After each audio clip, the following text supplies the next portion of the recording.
नमस्कार दोस्तों, हर हर महादेव। दोस्तों, आज मैं आपको एक कहानी सुनाने जा रहा हूँ, भक्त और भगवान की।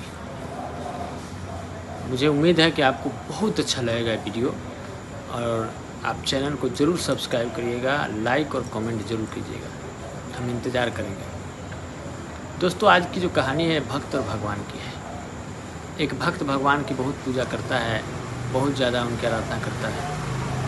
एक बार की बात है, भक्त ने भगवान से कहा कि हे भगवान, एक दिन के लिए, सिर्फ एक दिन के लिए मैं चाहता हूँ कि मैं आपके स्थान पर बैठूँ और लोगों की समस्या सुनूं और देखूं कि आप कैसे काम करते हैं। भगवान ने कहा कि तथास्तु, जैसी आपकी इच्छा, लेकिन एक दिन के लिए। लेकिन कुछ गड़बड़ आप मत करना। और एक बात याद रखना, आप सिर्फ चुपचाप बैठे रहोगे। कोई भी आएगा, कोई रोएगा, कोई हंसेगा, कोई प्रसाद चढ़ाएगा, कोई नारियल चढ़ाएगा, कोई चुंदरी चढ़ाएगा, कुछ भी करेगा, आपको कोई रिएक्शन नहीं देना है। आपको हाँ ना इफ बट कुछ नहीं, चुपचाप चुपचाप चुपचाप आप मूर्ति के तरह बैठे रहेंगे। आपको कुछ नहीं करना है। और ये आपकी जो वरदान है, ये सुबह के 6 बजे से शाम के 6 बजे तक, यानी 12 घंटे के लिए आप भगवान हैं। 12 घंटा जैसे ही ख़त्म होगा, आप भगवान से हट जाएंगे, भक्त हो जाएंगे, मैं फिर भगवान हो जाऊँगा। भक्त ने कहा कि बिल्कुल सही है, मुझे मंजूर है। दोस्तों, बात और शर्त के अनुसार भगवान ने भक्त को भगवान की जगह अपनी जगह बैठा दिया और भगवान चले गए एक दिन के लिए पूरा दुनिया घूमने। इधर भक्त भगवान बन के बैठा। मंदिर में सबसे पहले एक सेठ आया।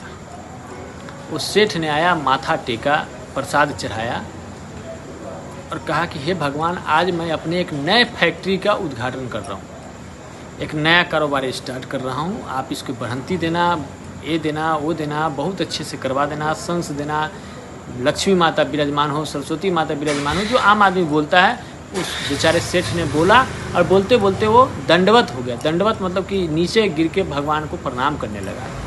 इसी बीच में गलती से उसके जेब से उसका पर्स गिर गया। सेठ ने भगवान को पूजा वूजा की, भगवान से मन्नतें मांगी और सेठ चला गया। तब एक गरीब आया। वो गरीब के घर में 3 दिन से खाना नहीं बना था। उसने आया भगवान के दरबार में, कहा कि हे भगवान, आपका यही इंसाफ है? मैं 3 दिन से भूखा हूँ, मेरे घर में माँ है, पत्नी है, बाबूजी हैं, बच्चे हैं, कोई खाना नहीं खाया है। मेरे पास इतने पैसे नहीं है कि मैं 2 वक्त की रोटी खा सकूँ।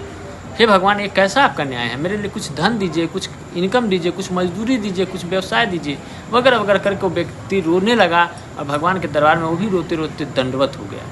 जब वो दंडवत होकर उठा तो उसको वो गिरा हुआ पर्स दिख गया, जो सेठ का गिरा था। तो उसने उस पर्स को उठा लिया।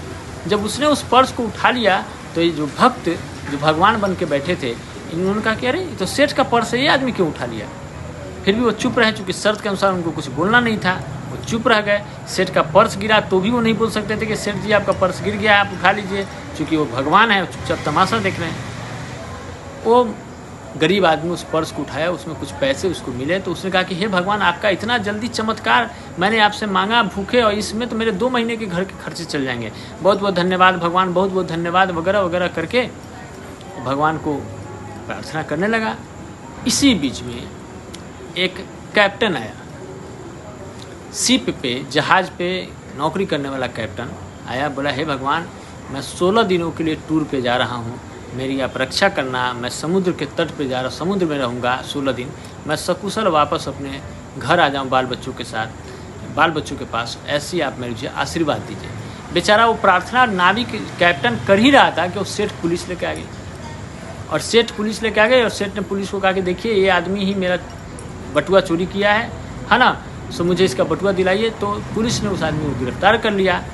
अब बस जो भक्त भगवान बन के बैठा था, उसको बोला कि अब हद हो गया, अब हद हो गया। ये बेचारा निर्दोष आदमी जेल जा रहा है, पैसा कोई और लिया और ये अब मेरे से बर्दाश्त की बाहर गया। तो वो आदमी प्रकट हो गया। भक्त जो थे भगवान बन के, वो प्रकट हो गए, खड़े हो गए और बोले पुलिस को कि भाई साहब, इस आदमी ने इनकी पर्स नहीं चोरी की है, इनका पर्स गिर गया था और ये आदमी जो गरीब आदमी है, इसी ने इनका पर्स लिया था, इसमें इसका कोई दोष नहीं है। तो उस सेठ को, गरीब आदमी का पर्स, जो सेठ का पर्स उसने रखा था, वो पर्स गरीब आदमी से लेके सेठ जी को वापस दिलाई गई पुलिस के द्वारा, और जो कैप्टन गिरफ्तार हुआ तो उसको छोड़ दिया गया। सब अपने अपने घर चले गए। शाम में भगवान आए तो भगवान ने भक्त से कहा कि बताइए पूरे दिन का। उन्होंने कहा कि मैं तो इतना बड़ा गलती होने से बचा लिया, आपको बता नहीं सकता हूँ। तो उन्होंने सारी कहानियाँ सुनाई। जब सारी कहानियाँ सुनाई तो भगवान मुस्कुराने लगे। तो भक्त ने कहा कि आप मुस्कुरा क्यों रहे हैं, आप बताइए।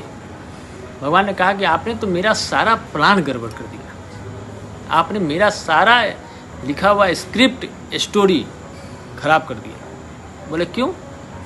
बोले यूँ कि जो सेठ आपके पास मंदिर में सबसे पहले आया वो एक नंबर का पापी है। उसने पाप से बहुत सारे पैसे कमाए थे, और उसका पैसा अगर गिर गया और उस गरीब आदमी जो भूखा था उसको अगर वो पैसा मिल गया तो उससे उसके 2 महीने के घर के रोटी चल जाते, तो इस सेठ के कुछ पाप भी कम हो जाते। और वो जो कैप्टन आया था, जो गलती से पुलिस जिसको उठा के ले जा रही थी, अगर वो जेल चला जाता तो उसकी जान बच जाती, क्योंकि जिस नाव पे वो जा रहा है, जिस जहाज़ पे वो जा रहा है, समुद्र में बहुत बड़ी तूफान आने वाली है और उस तूफान में डूब के मर जाएगा। अगर वो जेल चला जाता तो उसकी जान बच जाती, सेठ का पाप खत्म हो जाता और उस भूखे गरीब को 2 महीने की रोटी मिल जाती। दोस्तों, भगवान जो लिखते हैं, जो करते हैं, हम मनुष्य को नहीं पता होता है। थोड़ा सा हमें तकलीफ़ तो ज़रूर होता है, लेकिन ये दुनिया का पहला सीरियल है, पहला सिनेमा है, पहला नाटक है, जिसके किसी भी पात्र को ये नहीं पता है कि स्क्रिप्ट में उसका रोल क्या है। स्क्रिप्ट में उसका रोल क्या है ये उसको नहीं पता होता है। ये सिर्फ ऊपर विधाता के हाथ में, जो डायरेक्टर है उसी के हाथ में स्क्रिप्ट है, उसी को पता है कि क्या होने वाला है। इसीलिए तो बोला जाता है कि man is actor, God is director, life is drama, world is stage. नमस्कार दोस्तों, हर हर महादेव। वीडियो अगर अच्छा लगे तो ज़रूर लाइक और कमेंट करिएगा और वीडियो को ज़्यादा से ज़्यादा लोगों को शेयर कीजिएगा। जय हिंद, जय भारत।